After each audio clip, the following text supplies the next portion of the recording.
Hey, everybody, welcome to the Multifamily Legacy Podcast. I'm your host, Corey Peterson. I'm in this is part two of a series called Is the Juice Worth the Squeeze? And I truly believe that, the integral part of deals, right? Underwriting, make sure you got a deal, understanding the process, because it's an absolute process on, I think I got a deal to, man, I'm pretty damn sure I got a deal to, man, I've got a deal, and then I'm going to write up an LOI, and then what happens next, and who do I got to call, and when do I got to shell out the money? All those things. We're going to answer all those questions coming up. So, this is going to be a really fun episode of the two-part series, Is the Juice Worth the Squeeze? Before I get into that, I just want to go quick little things. Number one, make sure these first 2 weeks, I actually recorded these episodes back to back, so no one's left a message, okay? So, it's okay. Go to the Multifamily Legacy Podcast and ask your questions. Ask questions on that page, and we'll go back and go over them live on air. Or I say live, but on this podcast, and just answer them. So if you have any questions on the multifamily space, the game, raising private money, analyzing deals, submit it on the Multifamily Legacy Podcast on Facebook, and we will get to you. Also, our boardroom is now open. Guys, this is going to be the last boardroom that I do in 2019.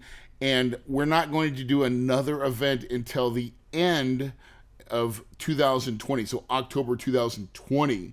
So if you are thinking about or want to know more about the boardroom, I simply ask that you get on the webinar. We're going to do a webinar.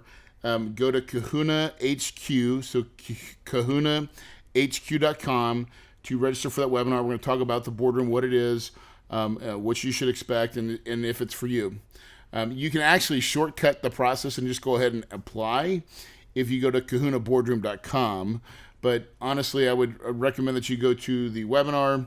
Let me give you some teaching and just kind of talk about what we do. I'm probably going to bring in a guest that's been to the boardroom and let them tell you what they think, so you can really see if it's right for you. So there's that. And then the last thing is just, I really want to grow this podcast, guys, and the only way I know that it happens is from you, the listeners. You've got to go out there and share it with the world, with your friends, with your people that you know, people that are in the multifamily space.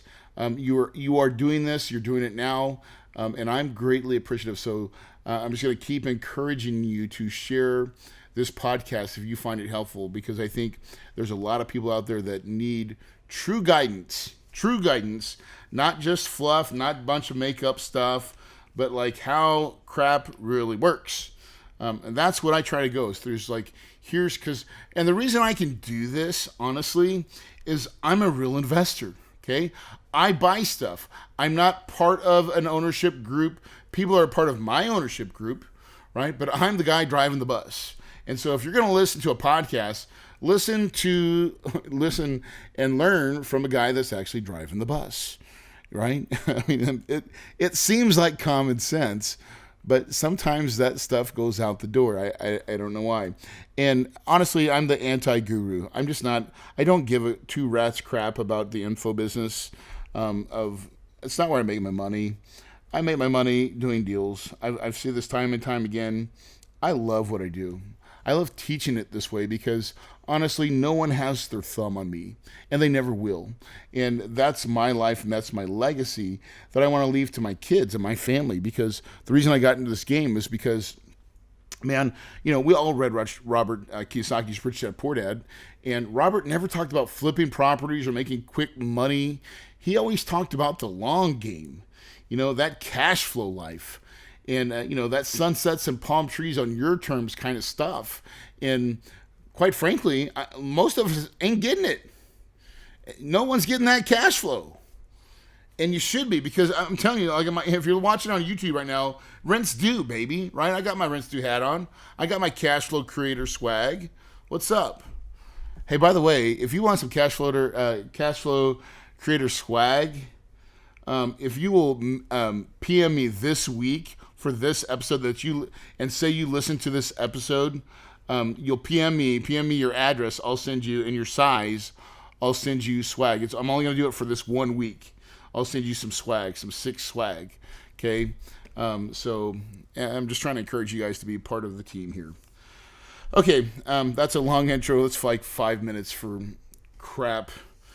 So let's get to the stuff, man. I got like a list. I'm getting old, man. I got to write things down. So I'm done with my list. Now I can actually do the stuff that I want to do, which is just teach. So I'm going to go ahead, and this is another episode where you're probably listening to it from a podcast, but I'm going to highly recommend that you go to my YouTube channel. Corey Peterson is my YouTube. You can find my YouTube channel and watch this episode on YouTube.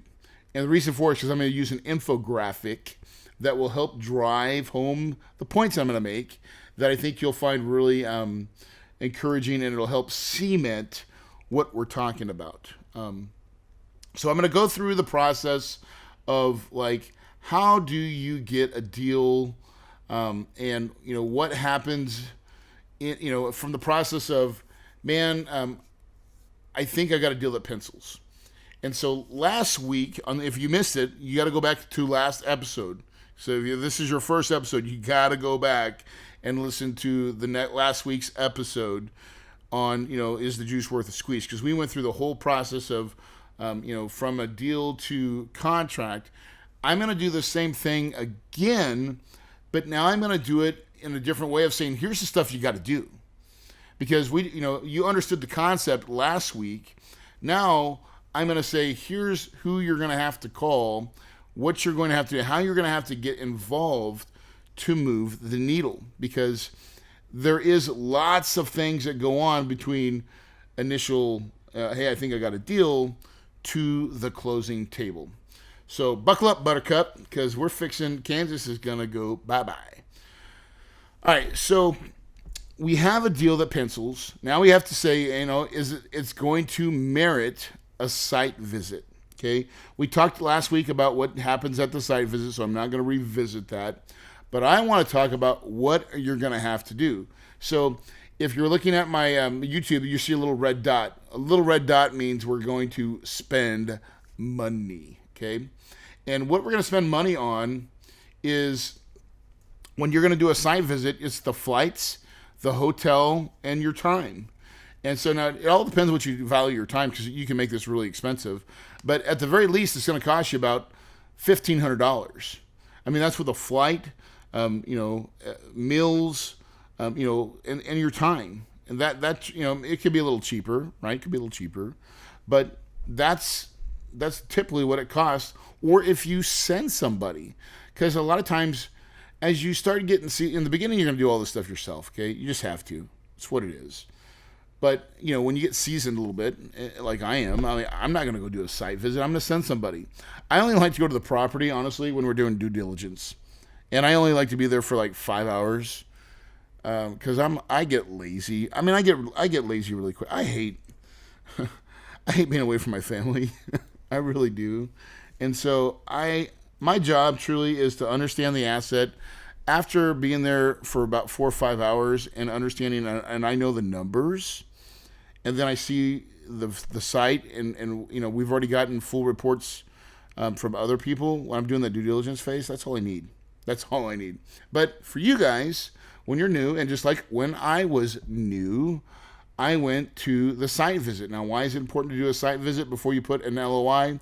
Because it's going to make your offer mean something. Okay, we've talked about that last episode, and that's important. Your offer has to mean something, because if it doesn't, then you're just blowing in the wind. So flights, hotel, your time, at least $1,500. Okay. Now, so in other words, if you get to the site visit and you kill your deal, you are now gone $1,500. Okay. So kiss that money goodbye. And now how much? So this is the real, I'm just going to give it to you real. You have to be willing to do this six, seven, 8 times. 6, 7, 8 times, guys, to actually win a deal. That means, so what is it? What am I saying? That's mean you gotta be willing to lose $1,500 5, 6 times in a row. Yeah, I know it's expensive. Okay, it really is expensive. So if you don't have it, find a partner. Okay, so you can get really good at finding and doing the analysis of deals. But if you don't have any more means to get any farther than that, then you've got to find a partner that can. And guys, there's lots of people out there that can and will. And so some people are just super busy and they need someone to grind out the numbers to do the calculator part and to be consistent. Okay, so there's a lot of people that are not willing to do that. So you can do that and help bring a deal, and someone else would be willing to fly out there as part of what they do. Okay, so there's ways to get through this, and where it's not going to cost you a lot of money. But you got to, someone's going to have to front this money for sure. For sure, okay? It's the one thing about commercial, it's going to separate the girls from the boys. That's probably the wrong way. Listen, forget I just said that, because, listen, we know girls are awesome. And so we'll call it the men from the boys, or the ladies from the little girls, right? To be politically correct. Because we're playing a bigger game here, and it's not, you got to be able to spend some money to do the apartment game right. And if you're not there, that's okay. You just have to find a team member that is. Okay, I don't mean to try to keep banging on this thing, but the truth is, when I hear, oh, Curry ain't getting you money, Curry ain't getting it, listen, that's crap. I get so tired of hearing all those whiny baby stories, because guess what? I didn't have any money either when I got started, but I sure was resourceful and figured it out. And so that's what you got to do. When you got nothing but sweat equity, you got to be willing to sacrifice, my friend. And that's just the name of the game. And find people that are going to get in your life. And, suck it up, buttercup. I know I'm getting on those raves, right? I get this way sometimes. But truly, because I believe there's no limits to this game. I believe no matter what you have, someone else has the other piece that you need. And if you're just resourceful, you can get it. All right, off the rant. Next piece, right? So we go through the site visit. Everything checks out. Now we're going to write a letter of intent, an LOI. So at this point in time, you're not really, I don't think I say this, I've got it written down on the still, that you engage a contract lawyer. But really, it's kind of towards the end of the LOI, right? It's really towards, because normally, for me, I already have a template boilerplate LOI, so I'm not going to engage an attorney at this point. But a lot of people don't. Okay, if you're really new, you're like, ooh, I don't even have an LOI. If you go to my Apartments to Million, buy my Apartments to Millions course, we provide you with ours. Okay, apartmentstomillions.com. All right, so there's shameless plugs. Okay, so you may have to engage a lawyer to do your what's called contracts, and your all your legal stuff for title work and things like that. And honestly, you're redlining with the other lawyer, the other attorney on the other side, because we have our attorneys, and the sellers always have their attorneys, and so we have to make them go butt heads, get things done. So normally with the LOI. We're really going to do this more towards the purchase and sales contract. But I believe that you should have certain agreeable prices of what things should cost when it comes to hiring lawyers. So if you're going to hire a lawyer at this point, I believe that there should be phases. And I specifically think there's 3 phases that a contract goes through, which is normally purchase and sales contract, then kind of your, perfecting the title, doing the title search, that kind of stuff, and then actually doing the close. And so we try to get our lawyer to be about $2,500 per step, per phase, we'll call it, per phase. We think there's 3 phases.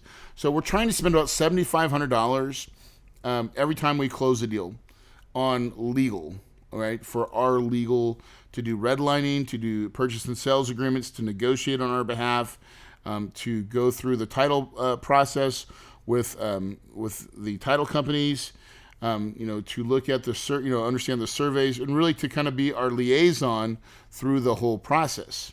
Okay, and they're also giving us our timeline, our we call critical dates, right? They're going to provide us with critical dates as we go along. So here's almost a place where you're going to spend some more money.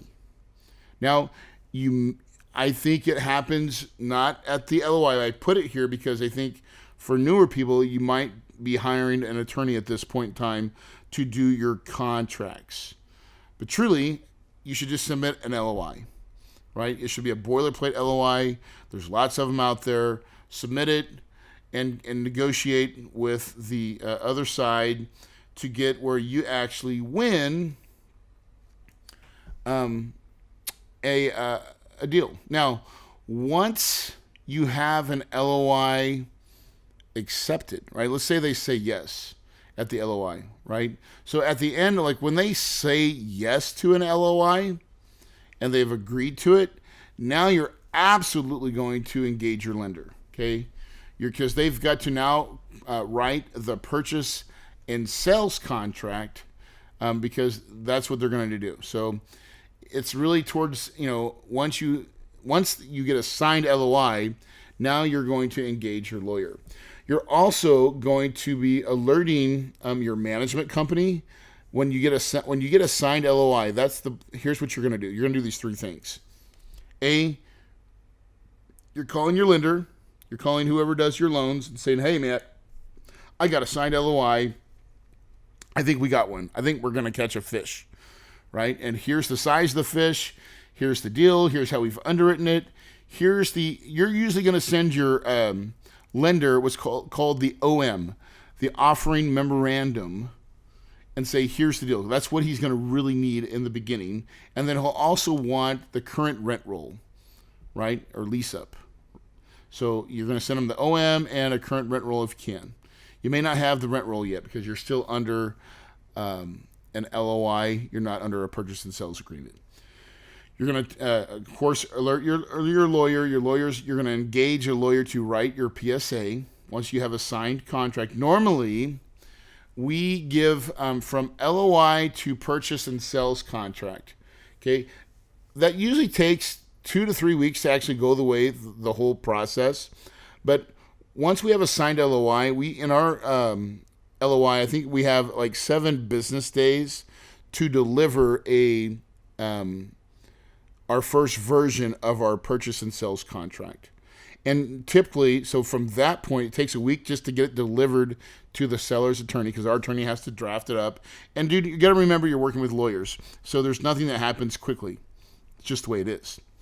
So they get, finally to the point, we got it, we're ready. They send it to us for review. We say yes. Then we send it to seller's legal counsel. And now becomes the whole process of marking crap up. Okay, but you're also going to alert your management company and say, "Hey, listen, I think we got another deal online." They need to know your deal, and what you're going to send your management company is your cash flow calculator. You're going to send them your numbers, your underwriting. They need to understand what you've, how you've underwritten the deal, and honestly, they should be kissing your deal for you. They should be looking at your numbers and saying, "Okay, I understand this business plan," because it's really the business plan, and you got to make sure that your management company is totally on board with your business plan and your vision for that property as it is. In fact, I believe that your management company, if they will come to the site visit initially, that'd be great. A lot of them probably won't, but that's okay. That's okay. You're going to do your due diligence enough to where you understand that site visit. You get your signed LOI, okay? Because now you've got, it's like saying I've got one on the hook, okay? So it normally takes about it's like a 2 to 3 week process to get your attorneys to like, I mean, honestly, it's so funny, but all they do is like mark stuff out, right? I don't believe in this line. I want to insert this line. I think this thing needs to be right here. And so they keep sending all these damn revisions, and I just watch them come through my email, and I'm just like, okay, all right. And then what I always like from what we require from our attorney is give us bullet points. Don't send me a contract with red lines and not have, here's what it's saying, right? Because we can't understand legal jargon. So, like, they got to deliver the baby, like, in a way that we can understand it. Like, it's 6 pounds, 7 ounces, and, here's how tall it is, right? Like, here's your contract. Here's what they're negotiating, wanting to take out. And then we want their opinion as well. I believe that we should not do this, or I think this is probably okay. I think it should be more like this. This is what I typically see. So we're kind of leaning on them to not just only say what's going on. We want them to have their opinions to protect us, the buyer, as best as possible. So again, these lawyers hash it out. They go back and forth. And finally, we get to a point where everybody, well, hold on. Here's what normally has to happen, right? I call it intervention. Because there's always a point in time where the sellers or the attorneys are at an impasse. Like they neither one wants to give in. And so then it's like, all right, broker, like the deal's going to fall apart. Let's get the buyer and the seller on the line. In other words, the real entities, the guy, me and another guy. It's always almost the same conversation. I'm like, do you want to sell your property? So yeah, I want to sell, but I really want to buy it. So can we figure out how to get through these couple of things? I don't think they're big items, but tell me what you're thinking. And normally by us getting on the line, the seller and the buyer, we come to pretty easy agreements, and we make some concessions, and then we move forward. And now then the attorneys make sure that what we said is drafted legally, and then we have a purchase and sell agreement that is executable. So then we sign, they sign, everybody signs, and now we have a deal, right? And now, at this point in time, though, once they sign, here's what's going to happen. So now we've got work to do, and this is another big place where money is going to be needed, okay? And the money that we're going to need is simply, first of all, your earnest deposit. That's the big one, okay? It's normally, it depends on the size of the deal. It's a $3 million deal, $100,000, $10 million deal, it could be a couple $100,000. Typically on what we do is we'll put $200,000 initially, and then we'll try to make either to $250,000 or $300,000 for best and final, so we can win the deal. But earnest money is just that. It's earnest money. It's not hard at this point. In other words, you're not going to lose the money if you don't close at this point. So that's really important to know. So, but once you have a purchase and sales contract, you are now on the line. The clock is ticking.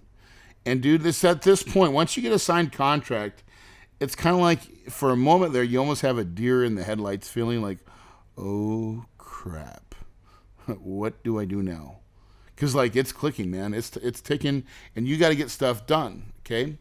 So here's what I believe you've got to, once you have a purchase and sales contract, and honestly, let me back up for just 1 second.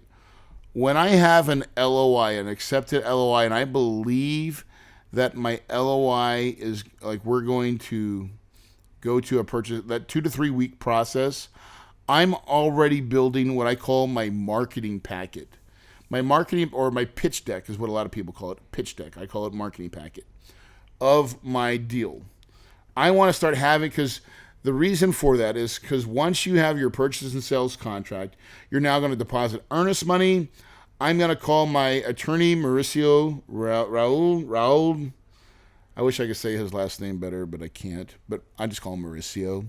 I'm going to call Mauricio, and I'm going to say, bro, I got a deal, and I'm letting you know I got a deal, and we want to get that PPM started. He's like, great. He's going to say, send me the marketing, send me your business plan, send me your pitch deck. And so I know that I want to, as soon as like I have an executable sales contract, I want to give him pretty close to what I think is my pitch deck or my marketing packet is what Corey calls it. So we're gonna already start building that when we have our LOI. And for us, we have a template process that we use, so it's not that hard to build. And if you don't, you should have one. And if you don't really have one, you should go to My Apartments to Millions course and buy it, and so you can get one. Okay? Again, there's another shameless plug. I'm just trying to help you guys, okay? If you don't have this stuff, you got to create it. And if you don't create it and you're not good at creating stuff, then copy someone else's, right? Okay.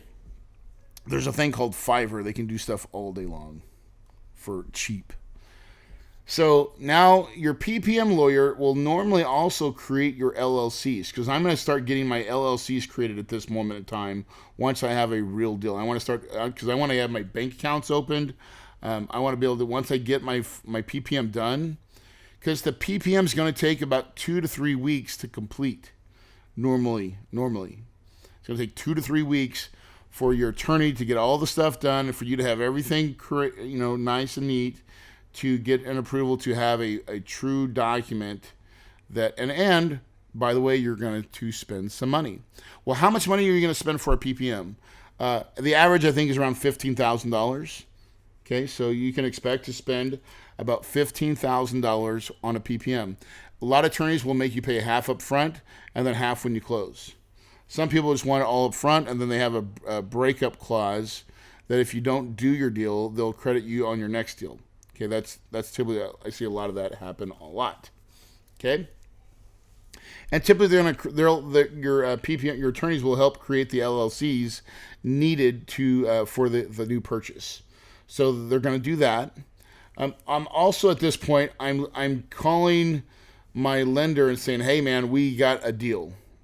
Okay, so I'm going to start really saying we need to be putting together to get a loan package from a lender and getting them to submit some type of what they're willing to do.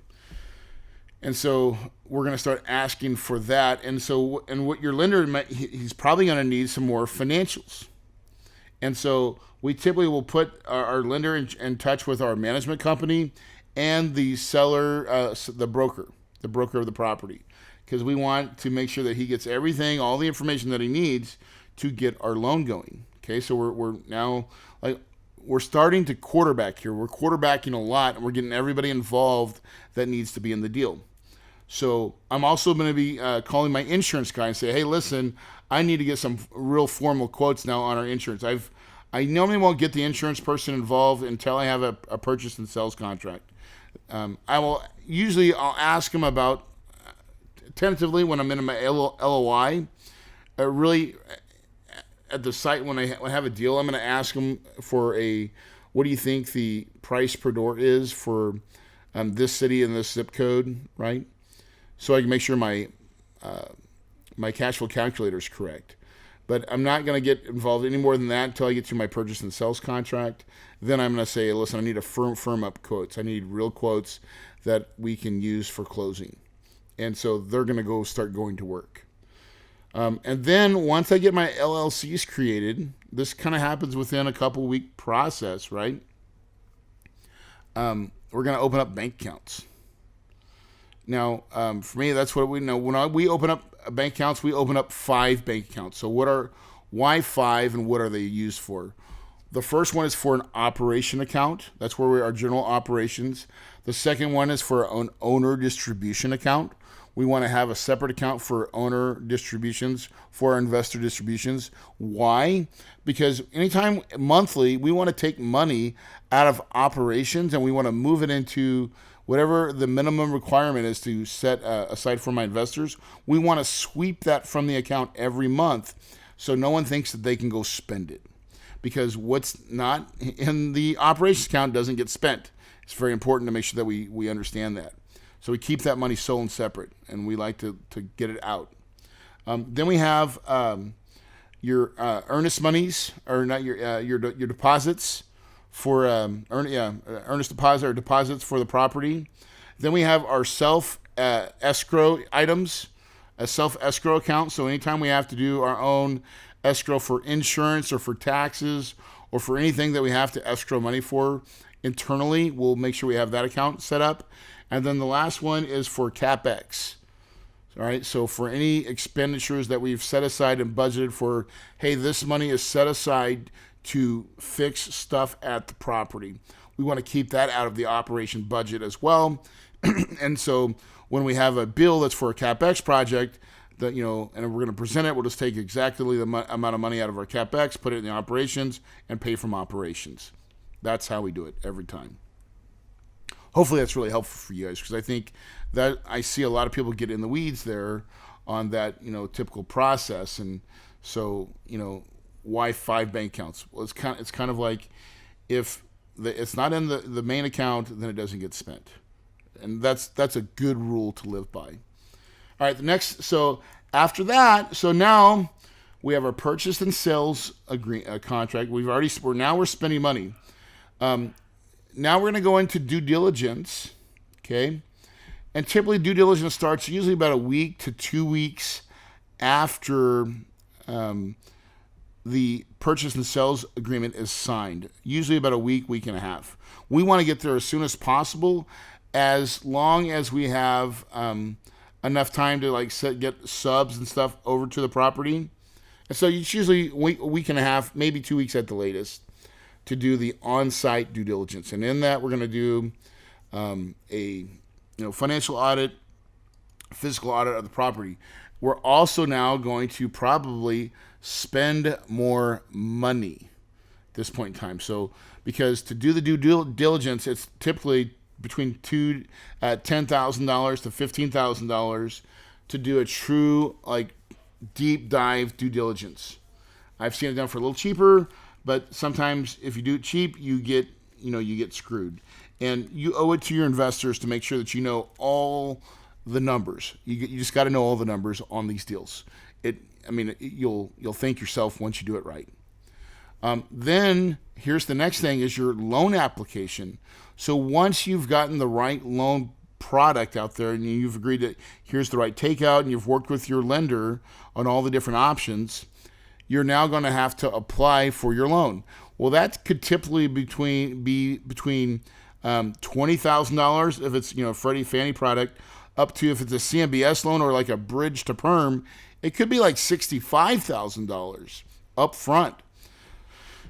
So that's a big chunk of money. Well, man, where does that money come from? Well, it could come from your investors. You could absolutely create a private placement agreement that you could have people that would help fund stuff before you close, and maybe give them a little extra percentage, right? You can give them a little bit more because there's more risk in it. So you could create something in your PPM that could do that. Or you got to come out of pocket, or you got to find a partner that is willing to come back and go out of pocket. Now, just so you know, we're talking about spending money here. On all my deals, I'm going to request and get all this money back that I've spent. Just so you guys understand that. I will always try, and in my PPM and my disclosures, I'll be saying, hey, listen, we're spending all this money for this, and I'm going to get it. I may upfront it, but I'm going to get that money back. And I'm also going to get all my earnest money back. Why? Because there's a thing called liquidity that the banks want from you, and they want to see that you're liquid. And so if you keep putting $300,000 down on every deal, eventually you're going to be illiquid. In other words, you're not going to have any more cash, and the banks want you to have cash in the bank. So that ain't going to work if you're negative. Okay, if you've put money in each and every deal. Okay, so that's the loan application. So then you may have to come out of pocket and for a survey. If you need a survey, someone's going to have to pay for it. You could have to do environmentals, and that's going to have to cost money. Now, sometimes, like the survey and the environmentals can be included in some of the monies for your loan stuff, right? When you put that $25,000 for your loan application, they can offset that in that process, but not always. So it's kind of a case by case basis.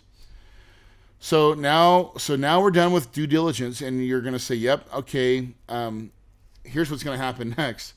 Typically, when we do our due diligence, to the end of due diligence, okay, I call this the hard money line, and it's red. If you're watching from YouTube, it's red for a reason, because this is the point of no return, baby. Right? This is when, and so normally in our purchase and sales contracts, the way I write them is we're going to have 30 business days to go and do our due diligence. So that's 45 calendar days. Like that's a month and a half to do our due diligence. At that point in time, you're now going to be hard. Okay? This is the point in time where you've got to know that you've done everything, and you should be raising, because as soon as you have a purchase and sales contract and you get your PPM done and you've got bank accounts open, you're going to start raising money and getting money in your bank account. I mean, because until it's in your bank account or an attorney's bank account or somebody's account that you control, you ain't got anything. So we put it in our bank account, in our operational account when we're raising capital. Some people send it to an attorney. We track it into our own account. And we're going to start it from the moment we get our PPM done. We're going to start collecting monies. And we're going to do that all the way. And so we're looking to be, when we're hard, I want to try to typically have half the money that I'm raising, I want it in the bank. That's me. If I don't feel like I'm going to get it, if I don't have a pretty good idea where this money's coming from, I better start finding some partners. I better have some really good conversations about how I'm going to give up ownership to make it work. Or I better damn well know that I'm going to make it work. Because now, once you go past that hard money, you are now hard with your money. And that's a real thing. That's a real thing. And you don't want to lose money.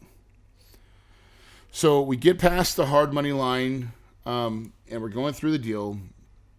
Now, typically after our hard money, like our due diligence is over, then you typically will have another 30 business days to close, which is another 45 days.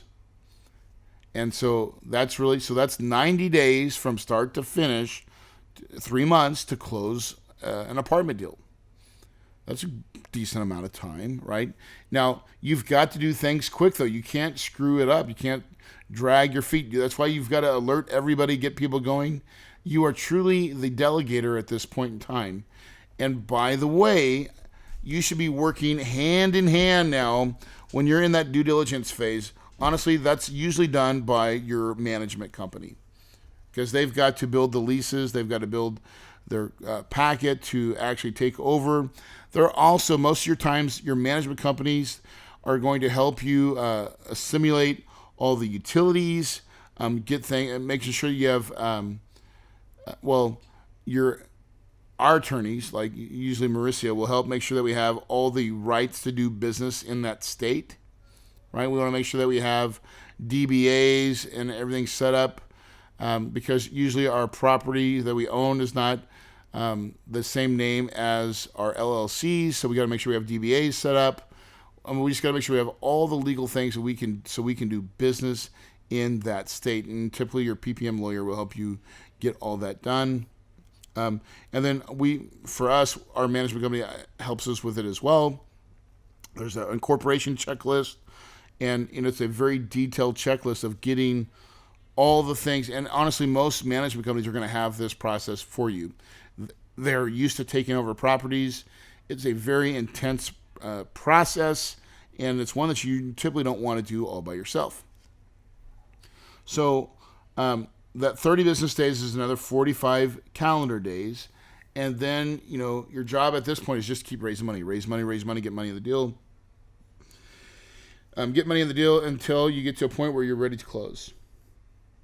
And when you close again, by the way, when you get to that hard money line, just so you know, all your money is at risk.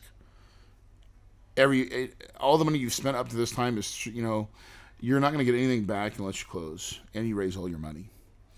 So, I know that could be a real fear for, and something that a lot of people can't get past. So that's why you've got to start building and raising capital, getting lots of people to raise their hands up now, so you can make sure you can close these deals. And now, so then you come to the closing part. Now, I always make sure I have a parachute. Every deal I ever do, you should always build in a parachute. And my parachute is in my purchase and sales contracts. I always make sure that I give a clause that states that if whenever I want to, if I pay, I try to do it for $25,000, I can pay for a 30-day extension, and the seller has no rights to say no. And so I always give myself my golden parachute. It's something that I'm not. It's a non-negotiable for me. So if someone ever wants to take it away, then I walk the deal, because there's so many things that can go wrong in a deal that's beyond my control, and that 30 days is it's just a parachute, just to make sure, no matter what, I can get across the finish line, close my deal, and be profitable. Okay. Make sure you build in your parachute. It will save you time, hassle. It will make you happy man, happy woman, because there's nothing better when you're doing deals and you're doing it right, that you can sleep like a baby. Guys, that is it for the purchase timeline process. That does get us to close. Now you're back in operations, right? As long as you fully funded the deal, you have all your CapEx, you've got the money in the right spots, you got your 5 bank accounts, you are ready to rock and roll and start bringing your property to profitability, making great amounts of money, raising the rents, doing all the little things right. Guys, it becomes it's a journey, it's a process. It's so fun when you watch this going on, because listen, people are conditioned to pay rent. They pay rent every month. And you should be getting your cash flow, guys. Create that cash flow life. Listen, hopefully this has been really helpful for you. If you really enjoyed these last 2 episodes, go share it with the world. Let everybody know how good this is. Post it on Facebook. Give me some love. But most importantly, stay tuned. Keep listening. I mean, I really try to give you the nuts and bolts of how this business is done. From the bottom of my heart, I love this game. I love the real estate game. I love everything about it. And it's a journey. And the journey is the reward. I mean, listen, if a guy from West Plains, Missouri, that grew up poor in the country and speaks out of one side of his mouth, and I'm deaf in my right ear, and I'm sometimes right now I'm losing a little bit of weight, but I'm still fluffy. Okay, if I can do this business, and I've done it amazingly well, and I don't really have a lot of tools. I wasn't the smartest kid in class. I was really good at copying, probably one of my best gifts ever. But if I can do it, guys, I'm telling you, you can too. Your paradise is possible. If you believe it, you can achieve it, my friends. It's that simple. The power of your mind is everything. It's what can drive you. It can make you move mountains. And guys, it's a journey. Appreciate your time. Appreciate you, listening to me ramble on. I just want you to experience it. I want you to taste it. I want you to get yours. Make it right. Do the work. Have success. Have lots of fun. Guys, enjoy your day. Enjoy your time. Your paradise is possible. Rock out.